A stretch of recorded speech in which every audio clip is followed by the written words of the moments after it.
നല്ല പടമായിട്ട് നല്ല പടം, നല്ല ആക്ഷൻ കാര്യങ്ങളും ക്രിക്കറ്റ് പ്രേമികൾക്ക് ഇഷ്ടപ്പെടുന്ന പടമായിരിക്കും. ആക്ഷൻ നല്ല പടമൊക്കെ, നല്ല റൊമാൻസ് ഒക്കെ ഉണ്ട് നല്ല പടം. എല്ലാവർക്കും കാണാൻ പറ്റുന്ന നല്ലൊരു ഫീൽ ഗുഡ് മൂവിയാണ്. ഒരു 90s അതേപോലത്തെ ഒരു കാസ്റ്റിന്റെ അതൊക്കെ എല്ലാം വെച്ചിട്ട് ഒരു യുണൈറ്റഡ് ഒരു പരിപാടിയാണ്. നല്ല പടമാണ്. കൊള്ളാം. പടത്തെ കുറിച്ചല്ല, സ്പോർട്സ് മൂവി.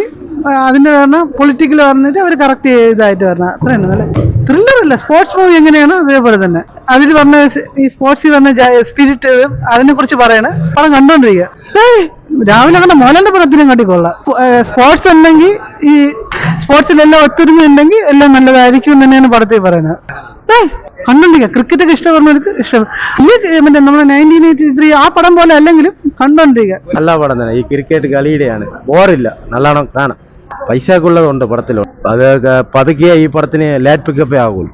ആളില്ല, ആ 4 പേരല്ലേ ഉണ്ടായുള്ളൂ. പടം കൊള്ളാം, പിക്കപ്പ് ആകും. അത് കളിയുടെ ഒരു പടമാണ്, അത് വേറെ ലെവലല്ല, അടുത്ത് ഇത് വരില്ല. അല്ല, സ്പോർട്സ് പരമായിട്ട് നല്ല കണ്ടോണ്ടിരിക്കാനുള്ള മൂവി അല്ല, അങ്ങനെയൊന്നുമില്ല. മെയിന് മ്യൂസിക്കാണ്, പടത്തിന്റെ മ്യൂസിക്കാണ്. മ്യൂസിക് നല്ല അടിപൊളിയായിട്ട് ചെയ്തിട്ടുണ്ട്. പിന്നെ സ്പോർട്സ് ആണ് മെയിൻ. അതൊക്കെ ഒന്നുമില്ല. ഞാൻ പിന്നെ ഈ ചെറിയ സ്ക്രീനായി പോയെന്നുള്ളൊരു വിഷമം മാത്രമേ ഉള്ളൂ. ഒക്കെ നല്ലൊരു സ്ക്രീനിൽ തന്നെ ഇടേണ്ടത്. കാണാനുള്ള ഒരു നമ്മളെ ക്രിക്കറ്റ്, ഇപ്പൊ എനിക്ക് നല്ലതുപോലെ ക്രിക്കറ്റ് ഇഷ്ടമാണ്. അപ്പൊ ആ ഒരു മൈൻഡിൽ ഞാൻ കണ്ടുകൊണ്ട് എനിക്ക് നല്ലതുപോലെ പടം ഇഷ്ടപ്പെട്ടിട്ടുണ്ട്. പടം നല്ല പടമാണ്. സൈലന്റ് മൂവി, പതുക്കെ പതുക്കെ ക്ലിക്ക് ആവും. പക്ഷേ ക്രിക്കറ്റ് കളിയുടെ പടമാണ്, കൊള്ളാം. ഒരു ഗ്രാമത്തിലും വലിയ ടീമിനായിട്ടുള്ള പടമാണ്, നല്ല പടമാണ്.